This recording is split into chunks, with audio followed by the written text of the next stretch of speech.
nga nila, age doesn't matter. Hindi hadlang ang edad para gawin ang mga bagay na gusto po natin sa buhay. Patunay dito ang kwento ng isang ina na patuloy na inaabot ang kanyang pangarap na makapagtapos ng pag-aaral. Pero bago yan, panoorin muna natin ito. Ang isang ina ay hindi lamang ilaw ng tahanan.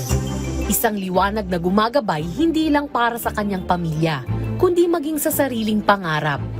Ganito inilalarawan ang buhay ng isang nanay na si Leonida Loteria o mas kilala bilang Mommy Brenda. Sa edad na 47 ay hindi siya pinigilan ng panahon upang maabot ang matagal na niyang pangarap, ang makatapos ng pag-aaral. Noong 2021, sinimulan niya ang kursong Bachelor of Arts in Communication, isang larangan na hindi na bago para sa kanya dahil dati na siyang reporter at news writer sa isang istasyon ng radyo. Pero bukod sa pagiging estudyante, isa rin siyang may bahay na may 4 na anak at isang manggagawa. Ngayong umaga, kilalanin natin siya hindi lang bilang isang ina, kundi bilang inspirasyon. Sabay-sabay nating tunghayan ang kwento ni Mommy Brenda. At makakasama na po natin ngayong umaga ang supermom na si Leonida Loteria. Welcome to Rise and Shine Pilipinas, Mommy Brenda. Good morning po, Hello. ma'am. Good morning po. Mami Brenda, ang dami mong gampanin sa buhay. Isang ina, isang asawa, isang manggagawa. Tulad din ng maraming mga Pilipino. Ano bang espesyal sa iyong buhay? Paano niyo nababalanse ang lahat ng responsibilidad habang kayo ay nag-aaral din? Unang-una, disiplina sa sarili talaga. Okay. Kasi kapag na-disiplina mo yung sarili mo, alam mo pa paano mo papasukin yung isang priority niya. Sa araw-araw, may kailangan ako sa akin, sa part ko, gumagawa ko ng time management. Meron akong tinatawag na weekly planner ko. Yung priority ko, ito lang yung unang gagawin ko, pangalawa, pangatlo. Kasi yung para sa akin, kasi dati nung nag-aaral ako, nung youngest age ko, kumbaga isa lang yung pagkatao ko, ako lang mag-aaral lang ako. Ano lang, ngayon hindi na. Kumbaga ano na ako nanay na ako, tapos empleyado ako, tapos tawag dito, nag-aaral din ako, estudyante ako. Okay. So ang hirap i-balance nun. So yun lang yung pinakasagot, Ano inaaral mo disiplina. ngayon? BA Communication Arts. Ayun, bilang kayo rin po ay nasa production, ano? Yes po. Kasama niya si Ma'am Angelique. So at the age of 47, you're still studying now. Graduating na po kayo. Pag-graduate, hopefully po. Saan Opo. eskwelahan? University of Caloocan City University po. of UCC. Caloocan. Ano naman po ang pinakamalaking hamon sa inyong pag-aaral? And how is it mingling with the younger students?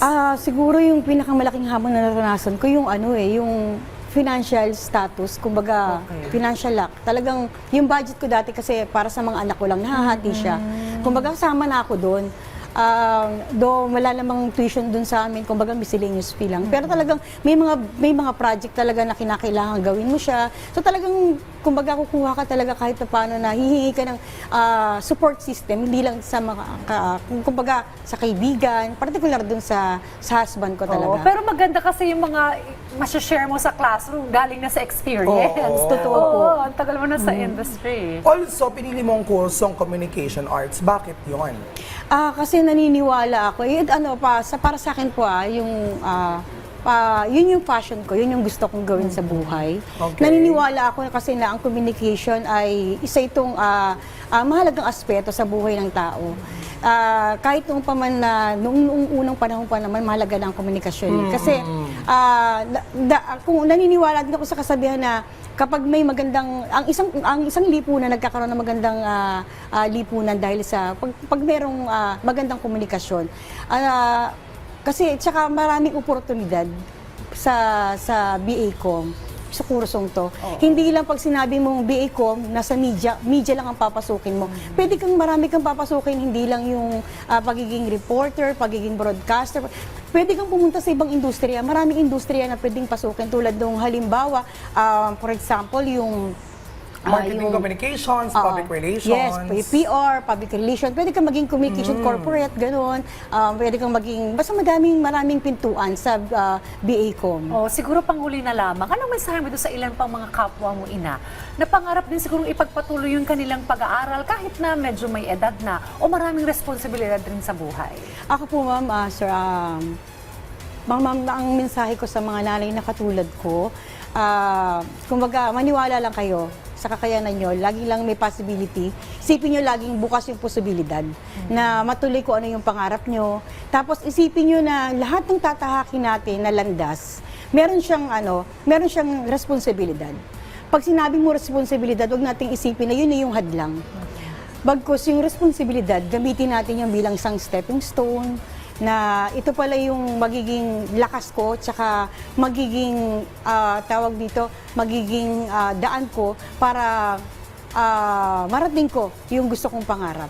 Ilan na po anak niyo, ma'am? 4 po. 4. Talaga na pagsasabay, no? Ang galing Oh, ano naman sabi talaga. pala ng mga anak? Tuntua po sila kasi Tuwan-tuwa. malapit. Sila yung support ko yung husband ko lalo na. Oo nga, hindi yung husband mo ako. ngayon, todo picture talaga, Oo, oh. very supportive. Opo.